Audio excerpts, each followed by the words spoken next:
Graças a Deus. Eu cumprimento a todos com a paz do Senhor Jesus. Salmo 139, tá, meus irmãos? Eu achei muito importante esse salmo, e esse salmo traz uma paz para o nosso coração. Eu acredito que quando Davi fez esse salmo, quando ele escreveu depois de uma grande luta na vida dele, de uma grande perseguição, e o Espírito de Deus o inspirou, porque ele era um poeta, e salmos são livros poéticos, inspirados pelo Espírito de Deus. E aqui, meus irmãos, nós vemos aqui que nós não devemos jamais ficar ansiosos e desesperados por coisa alguma. Vamos ler o Salmo 139, amém? A leitura vai ser um pouco longa, mas é necessário, tá, igreja? É necessário. Diz assim, Senhor, Tu me sondas e me conheces.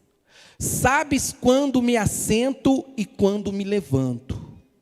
De longe penetra os meus pensamentos, esquadrinha o meu andar, o meu deitar, e conhece todos os meus caminhos. Ainda a palavra não chegou à língua, e Tu, Senhor, já conheces toda. Tu me cerca por trás, por diante, e sobre mim põe a mão. Tal conhecimento é maravilhoso demais para mim. É sobremodo elevado, não o posso atingir. Para onde me ausentarei do Teu Espírito? Para onde fugirei da Tua face? Se subo aos céus, lá estás. Se faço a minha cama no mais profundo abismo, lá está também. Se tomo as asas da alvorada e me detenho nos confins dos mares, ainda lá me haverá de guiar a Tua mão, e a Tua destra susterá. Se eu digo, as trevas com efeito me encobrirão, e a luz ao redor de mim se fará noite, até as próprias trevas não te serão escuras. As trevas e a luz são a mesma coisa. Pois Tu formaste o meu interior, Tu me teceste no seio da minha mãe, graças Te dou. Visto que por modo assombrosamente maravilhoso me formaste, as Tuas obras são admiráveis, e a minha alma o sabe muito bem.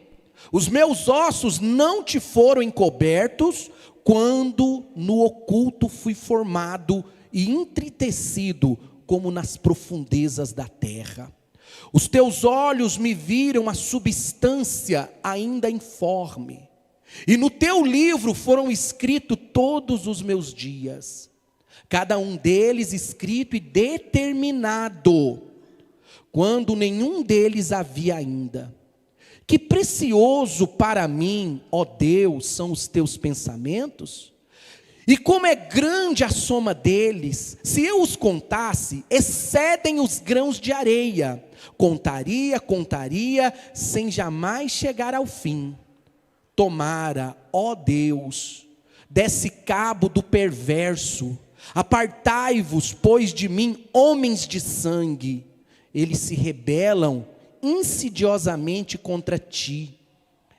Eles se rebelam insidiosamente contra Ti, e como Teus inimigos falam malícia.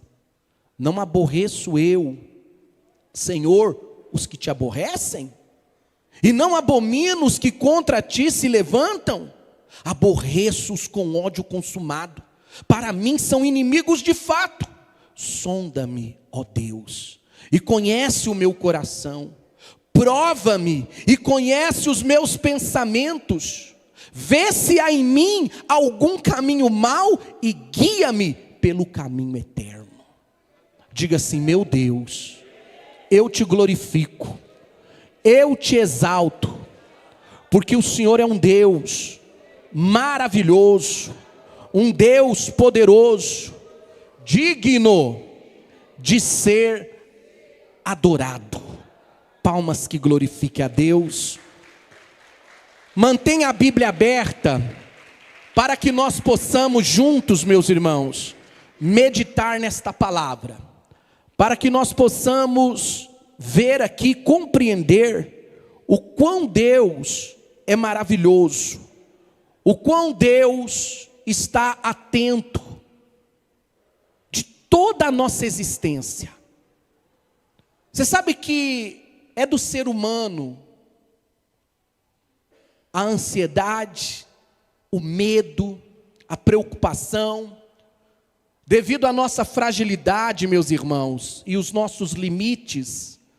Muitas das vezes nós nos encontramos encurralados, aperto na alma, inquietude, inquietação, medo. Isso tira nosso sono, tira nosso apetite, angustia nosso coração. O livro de Provérbios nos diz que as preocupações roubam a nossa felicidade. Segundo a experiência humana, a vivência, 90% da nossa vida aqui na terra é aflição, medo e preocupação. Quando Jacó esteve no Egito, e Faraó pede para que a família de José se apresente, porque ele queria conhecer o pai de José. Faraó olha para Jacó e vê que era um homem idoso. E Faraó pergunta para ele: quais são os dias da sua vida? Como foram a sua vida? E Jacó olha para ele e responde: os anos da minha vida foram de tristeza e de angústia. Por que ele diz isso? Porque é assim as aflições da vida. Perceba, meus irmãos, que muitas das vezes, quando um problema surge, quando alguma coisa dá errada para nós, quando as coisas não estão de acordo com aquilo que nós desejamos, devido aos impercalços da vida, devido às nossas frustrações, devido a decisões erradas que nós tomamos, nós somos especialistas em tomar decisões erradas. Se tem uma coisa que nós sabemos fazer, meus irmãos, de uma forma perfeita, é passar o boi, é passar o carro na frente dos bois. E colhemos consequências. Colhemos dor de cabeça, preocupação, prejuízos. É assim a nossa vida.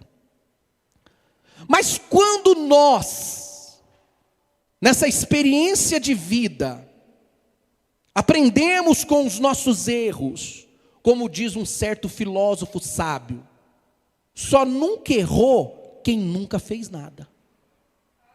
Não é verdade? Se a pessoa falar, eu nunca errei, então você não existe. Então você nunca tentou fazer nada na vida. Porque no momento da sua existência, você já vem errando. Davi conhecia muito bem isso. Mesmo sendo um homem de estreita comunhão com Deus, mesmo sendo um homem, meus irmãos, inspirado por Deus, ele cometeu erros e cometeu falhas gravíssimas. Então a experiência na vida de Davi trouxe a ele, meus irmãos, o entender que Deus também nos encurrala. Deus também nos cerca. Deus também tem a sua forma, o seu método de mostrar para nós que Ele está atento a todas as ocasiões da nossa vida. O Salmo 139 mostra aqui, meus irmãos, de uma forma clara, de uma forma sem dúvida, que Deus está a par até da nossa respiração. De cada batimento cardíaco, de cada movimento da nossa vida, Deus está ao nosso redor. Ele não está alheio, Ele não está desapercebido, Ele não é um Deus, como muitos dizem, o deísta que diz, Deus existe, mas Ele está em outra dimensão e não se preocupa com a humanidade. Mentira! Quando nós vamos às escrituras sagradas, essa filosofia deísta cai por terra. O Salmo 139 mostra que até na concepção, Deus está presente. Até no momento em que nós começamos a ser formado no ventre da mãe, antes que os nossos ossos se formassem, Ele estava lá presente, assistindo, vendo a cada momento. Por isso que a igreja não pode apoiar aborto. Aqui está a maior tese que defende que a vida, meus irmãos, está na concepção. Já há uma alma ali, já é uma pessoa, já tem nome, porque a palavra fala, antes de você ser formado, eu já sabia seu nome, já te conhecia. Então nós vemos aqui Davi mostrando a onisciência de Deus. Perceba, meus irmãos, que Deus tem conhecimento absoluto. Ele diz, antes de eu falar a palavra, o Senhor já conhece ela toda. Antes de eu pronunciar alguma coisa, o Senhor já sabe o que eu vou falar. Um dos atributos de Deus, atributos incomunicáveis, é a onisciência. Saber de antemão, conhecer todas as coisas, antes que elas fossem formadas, Deus já sabe de tudo. E isso traz para nós o que, pastor? Isso traz para nós segurança, irmãos. Há muita gente preocupada, há muita gente ansiosa, há muitas pessoas com medo, há muitas pessoas inseguras. Pastor, eu já comecei esse ano com dificuldade, eu já entrei esse ano passando luta, eu não sei o que eu vou fazer, as coisas estão desmoronando, a minha vida não está uma vida certa, as coisas estão tomando outro rumo. Mas eu quero convidar você hoje a confiar no Deus onisciente, onipresente, onipotente. Descansa. Deus tem conhecimento. Deus tem, meus irmãos, o controle de todas as coisas. Ele conhece o nosso movimento, o nosso pensamento. Ele conhece todas as nossas palavras. Ele mesmo conhece tudo. Antes de proferirmos alguma coisa, já está no conhecimento de Deus. Isso é formidável. Às vezes, meus irmãos, as pessoas tentam se auto-justificar. Eu quero dizer para você aqui, não tema, não procure se justificar. Não procure, irmãos. Não procure a auto-justificação. Existe um Deus que conhece a profundeza do seu ser. Existe um Deus que conhece a profundeza da sua vida. E isso é importante para nós. Porque isso nos dá, meus irmãos, um senso de pertencimento. Nós sabemos a quem temos servido e Ele conhece a nossa vida. Uma das partes maravilhosas da Bíblia Sagrada é quando Jesus está diante de Pilatos, o imperador, melhor, o governador. Jesus não se preocupa em argumentar, Ele se coloca calado. E Ele só fala quando ele é interrogado, e a resposta dele é objetiva. Ele diz, Pilatos, aquele que me entregou a ti, maior culpa tem. Não adianta eu querer justificar para você, porque você não pode fazer nada por mim. Quem está no controle de tudo é o meu Pai. Eu vim para isso, eu vim para dar a minha vida. O que Jesus estava falando para Pilatos, fica tranquilo, Pilatos, faz a sua missão, quem está no controle de tudo é maior do que nós. É isso, igreja. Deus está no controle da nossa vida, seus pensamentos, seus sentimentos. Deus conhece todas as coisas, e Ele, meus irmãos, não só conhece, como Ele interage. Deus tem métodos para nos colocar na presença dEle. Deus tem a forma, a medida, o meio para trabalhar em nossas vidas. A presença de Deus nos acompanhará, meus irmãos. Eu já disse aqui um pedaço de como foi o meu encontro com Jesus. É uma experiência pessoal, não quero que as pessoas aqui tenham por base essa experiência que eu tive, porque Deus, Ele é um Deus de multiforme graça. O que é isso, pastor? Ele opera de diversas formas, de diversas maneiras. Deus é um Deus infinito. Eu me lembro, quando eu leio o Salmo 139, Davi argumentando: Senhor, se eu subir lá no céu, nas mais altas estrelas, e ali me esconder, o Senhor estará ali. E se eu descer às profundezas da terra, até os lugares abissais, o Senhor também está ali. E se eu pegar as trevas como um cobertor e me cobrir do escuro, a sua luz estará ali, porque a luz e as trevas é a mesma coisa para o Senhor. Onipresença, um atributo incomunicável que só Deus tem, pode estar em todos os lugares. Geralmente nós limitamos a presença de Deus, né, irmãos? Deus falou comigo dentro de uma danceteria. Deus falou comigo no meio de um som arrebentando de alto, luzes piscantes, fumaça, todo mundo dançando, todo mundo cantando, e Deus, eu consegui ouvir a voz de Deus no meio daquele barulhão. Sabe por quê? Porque a voz dele é inconfundível. A voz de Deus, meus irmãos, é uma coisa maravilhosa. Então eu compreendo quando Davi diz: como escapar de quem nos criou? Formou o nosso interior. Você não tem para onde fugir. Jonas tentou fugir. O texto é bem claro dizendo que Jonas é enviado a Nínive, mas ele pega um navio mercante para Tarsis, porque ele quis fugir da presença do Senhor. É claro, meus irmãos, que a narração textual fala numa linguagem humana, mas Deus mostra para ele, não tem de onde fugir. Quando Jonas vai para Tarsis, geograficamente, meus irmãos, Deus escolhe algumas áreas de atuação, e outros lugares não. Não é que Deus não esteja atuando ali, Deus tem seu método. Por que Jonas quis fugir para Tarsis?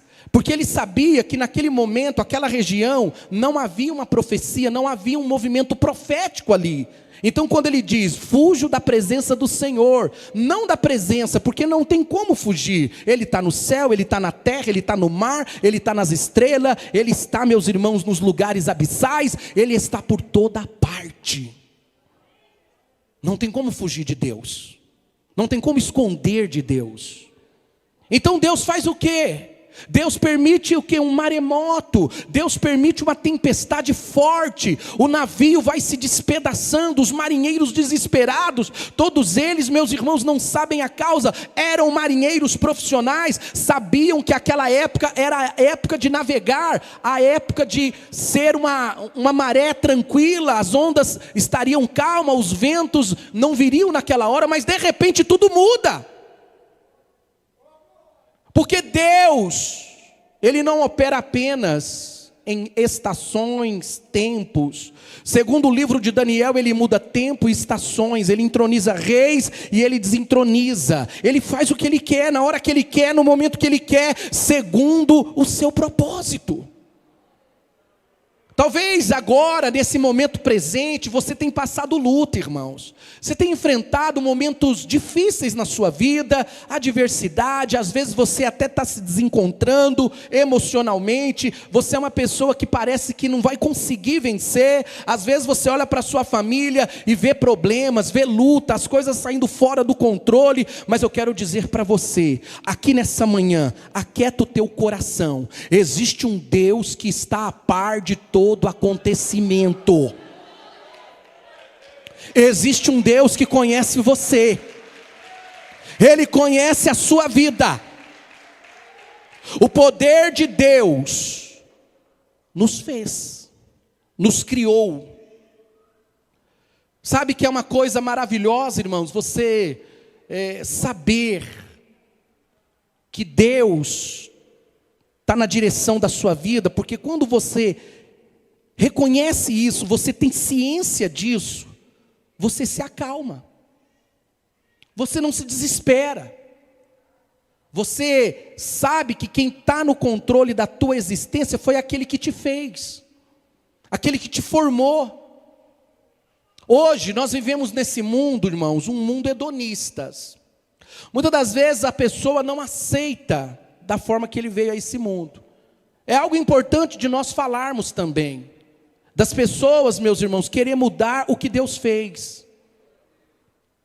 Eu estava lendo numa revista documentária, e ali havia, meus irmãos, pessoas querendo mudar. Por exemplo, a pessoa que é de cor preta, querendo ser branca. A pessoa que é branca, querendo ser preta. Aquele que é homem, querendo ser mulher. E aquele que é mulher, querendo ser homem. Através de cirurgias, operações.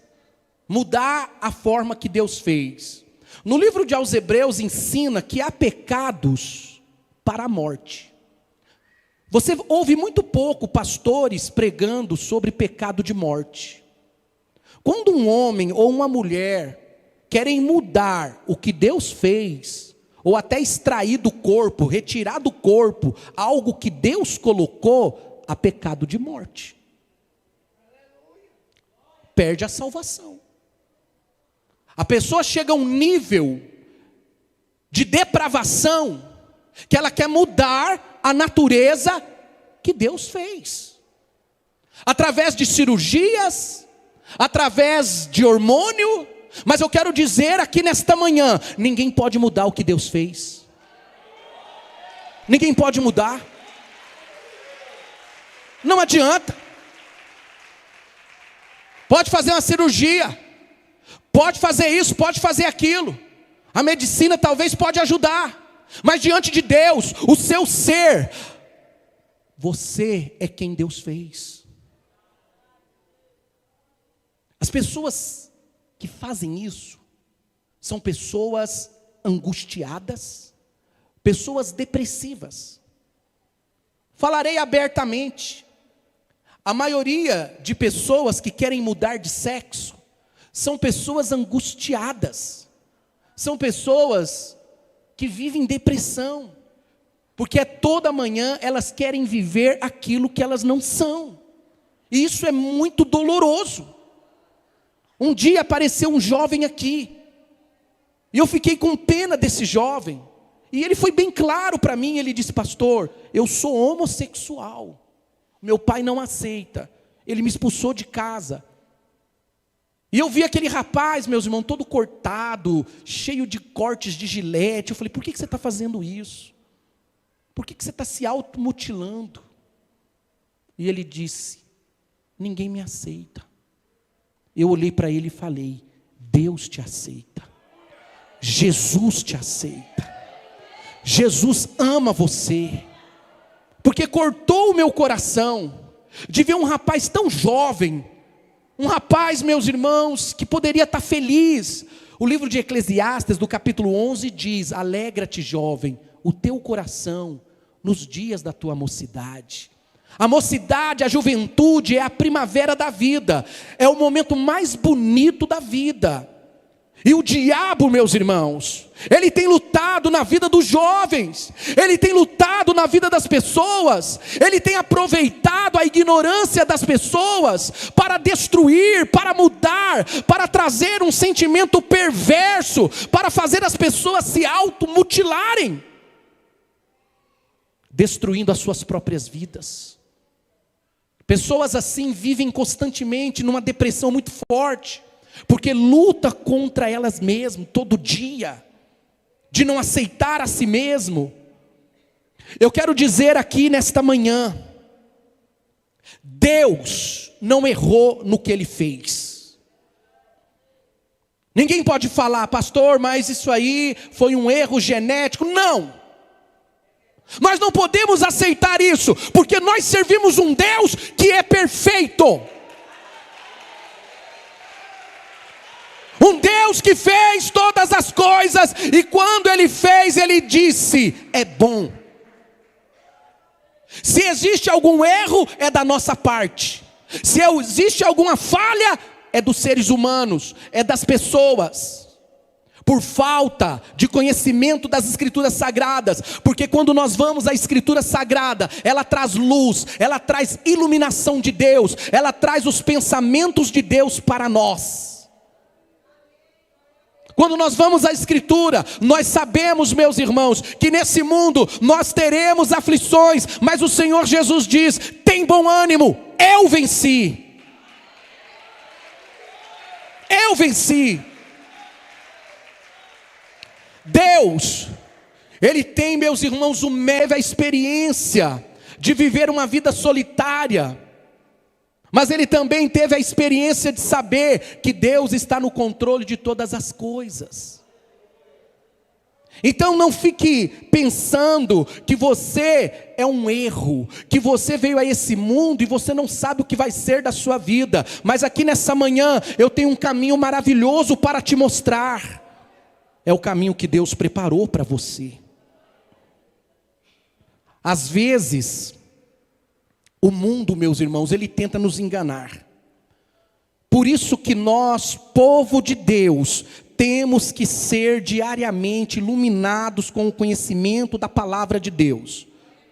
Temos que nos desprender do emocionalismo, temos que pedir ao Espírito Santo que venha às nossas realidades.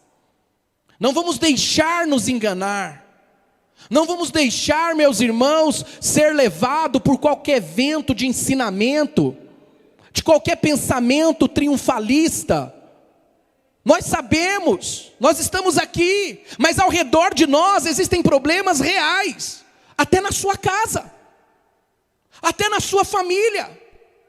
Sua família não é perfeita. Existem erros, existem falhas lá, existem problemas lá, que você sabe muito bem, que se Deus não pôr a mão, você não pode fazer nada. Você não pode fazer nada. É aonde nós temos, meus irmãos, que recorrer à ajuda de Deus. E o que mais me alegra, quando nós vamos à Escritura, o Salmo 139 mostra a onipresença de Deus. Geralmente, é claro, nós, pessoas ocidentais, somos muito levados ao emocional. O emocional é um perigo, irmãos. É um perigo. Viver sobre emoção é algo que nos engana. Nós temos que ser realistas. Se tem alguma coisa que traz a realidade para você, é a palavra de Deus. É a Bíblia Sagrada. Isso é maravilhoso. Nós somos levados, meus irmãos, muitas das vezes, por triunfalismo. Às vezes, são problemas reais que nós temos que resolver. Temos que ponderar-nos e trazer Deus para a nossa realidade. Trazer Deus, meus irmãos, para aquele problema. Não ficar disfarçando. Não ficar querendo dar meia volta. Se tem uma coisa que te faz bem e pode resolver o teu problema, é a verdade da palavra de Deus. A verdade, às vezes, ela pode ser inconveniente. Acho que a maioria das vezes. Mas quando nós trazemos a verdade, quando nós manifestamos a verdade, nós manifestamos Deus. Manifestamos o Espírito de Deus. Nós damos lugar para que Deus venha nos cercar de todos os lados. Olha o que Davi diz no Salmo 139. O Senhor me cerca de todos os lados. Mesmo no momento mais obscuro da vida de Davi, a qual a Bíblia não esconde, a qual a Bíblia é clara, Davi foi um homem. Quando a gente lembra de Davi, a gente lembra do menino que matou o gigante. Mas quando a gente lembra de Davi, a gente lembra de uma falha grave que ele cometeu. E isso está na história dele. Ele cometeu um ato de adultério, ele cometeu um homicídio, isso não é oculto. Eu sempre tenho falado aqui, torno a repetir, porque eu acredito que isso traz para as pessoas que ela é feita da mesma matéria. Eu sempre digo, todo mundo tem o telhado de vidro. Ou não? Não tem? Eu quero que alguém fale para mim, pastor, o meu telhado não é de vidro. Fale, examine você. Olha para dentro de você, olha para os seus pensamentos, olha quem você é. Deus te conhece, Ele conhece quando você levanta, quando você senta, quando você deita. Ele sabe os teus passos, Ele conhece o teu caminho, Ele sabe quando a luz apaga, Ele conhece você, meu irmão, Ele sabe quem é você.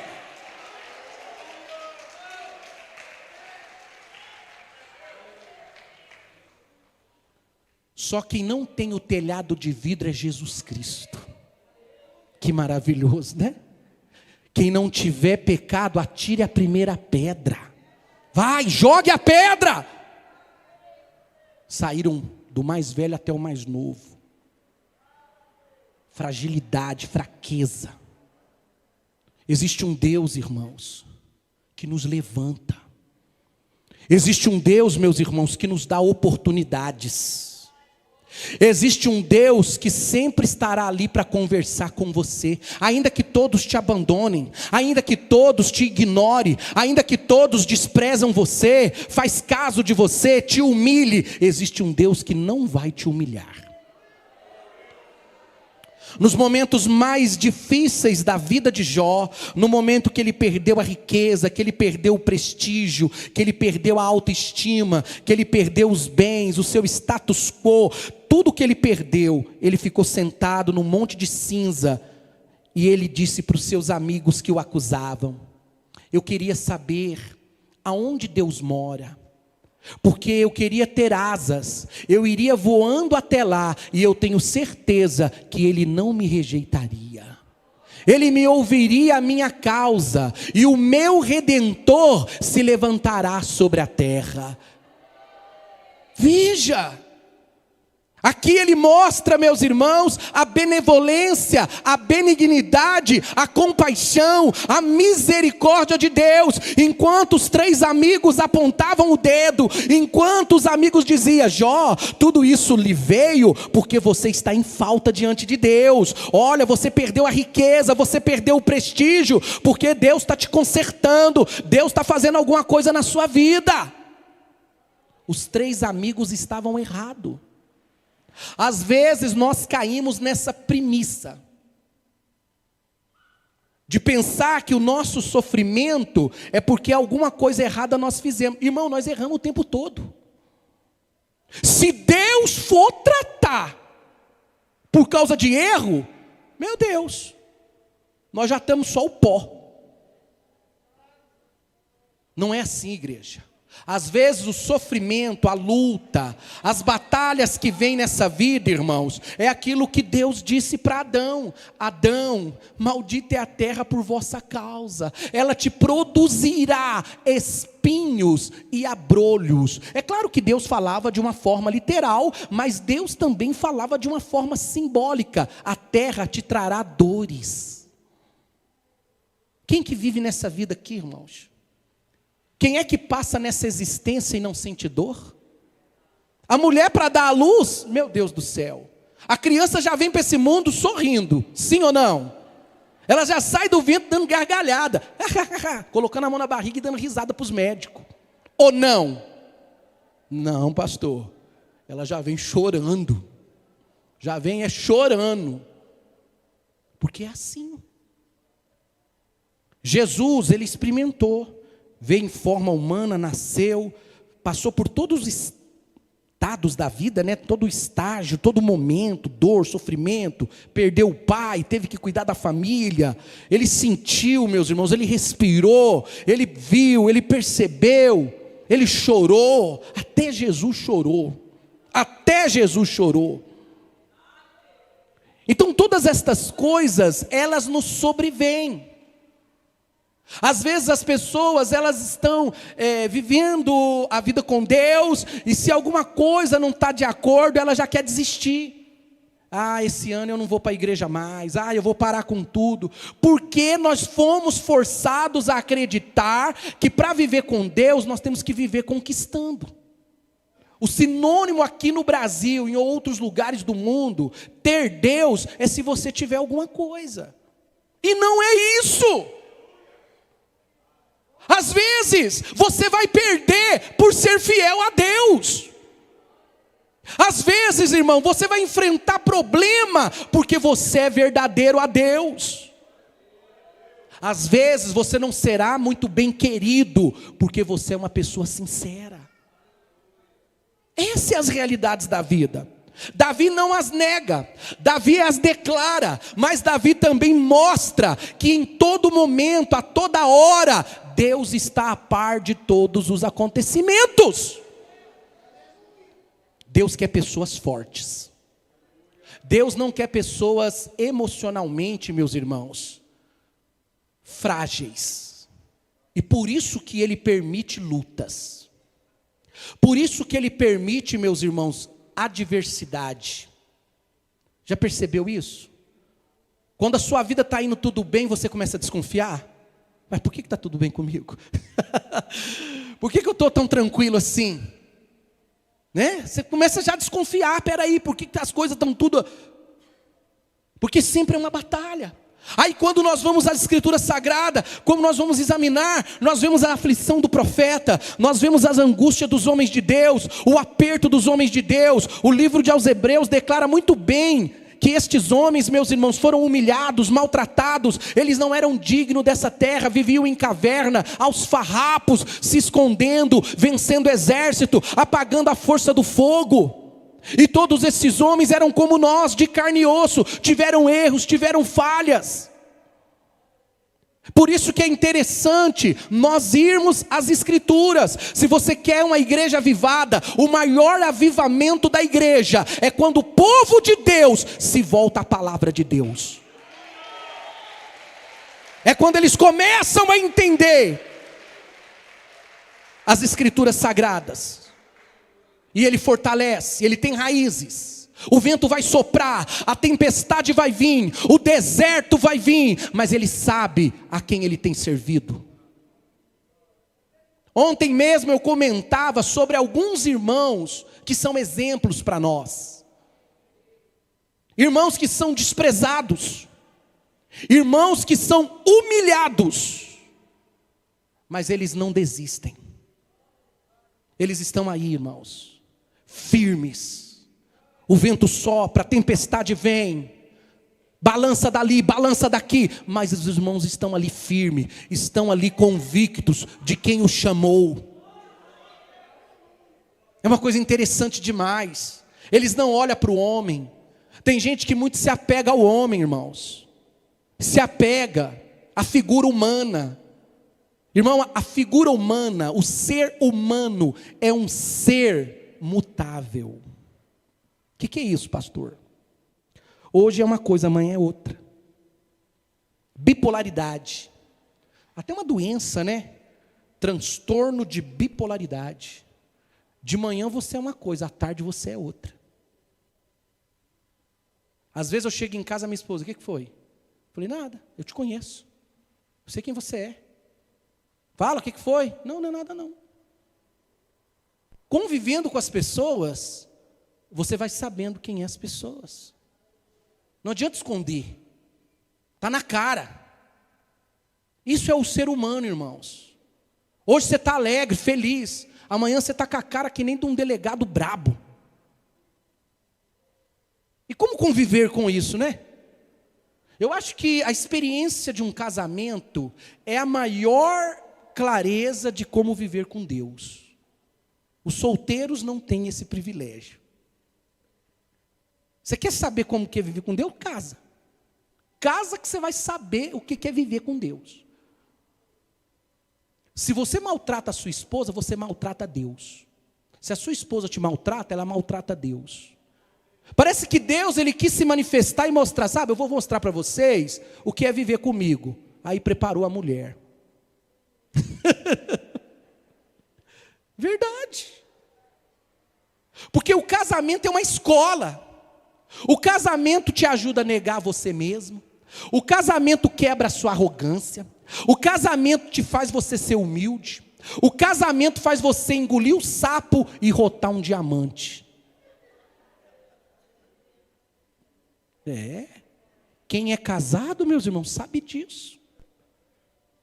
Duas pessoas, mentes diferentes, cabeça diferente, vivendo junto. Então o casamento é a maior demonstração como é viver com Deus, né?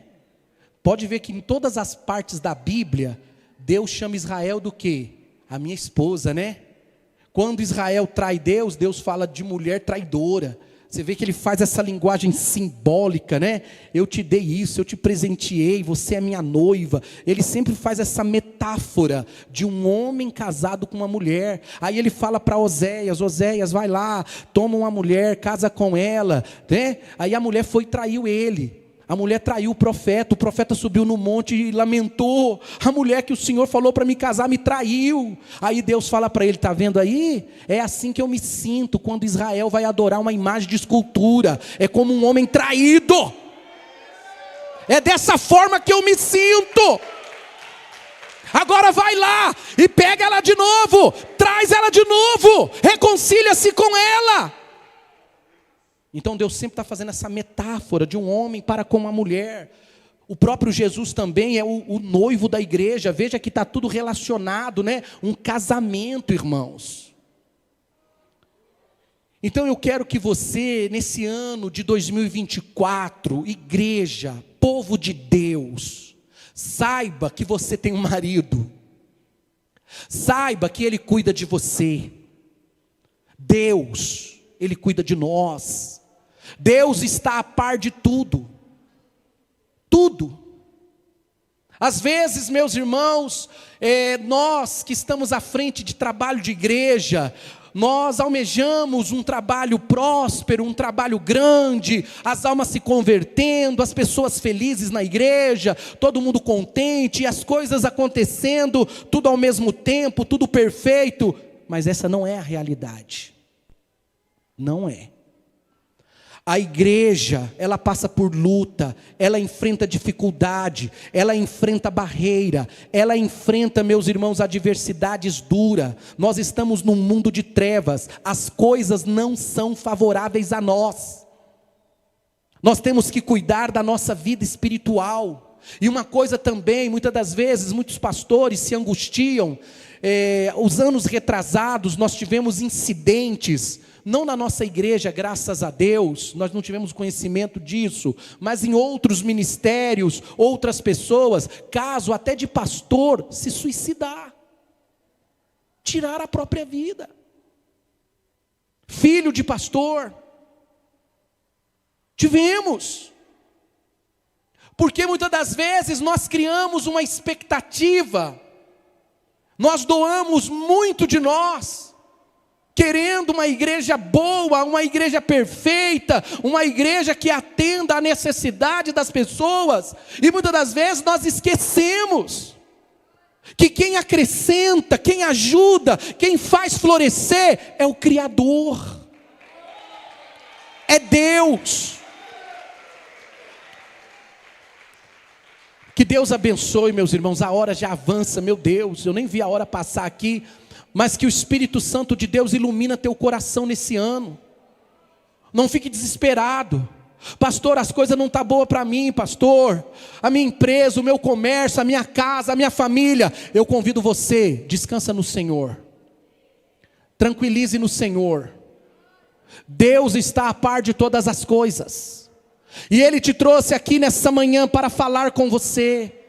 Fique tranquilo, o que Deus pede de você, tenha comunhão com Ele, confia nele e o mais Ele fará. Que Deus te abençoe, que Deus abençoe sua vida.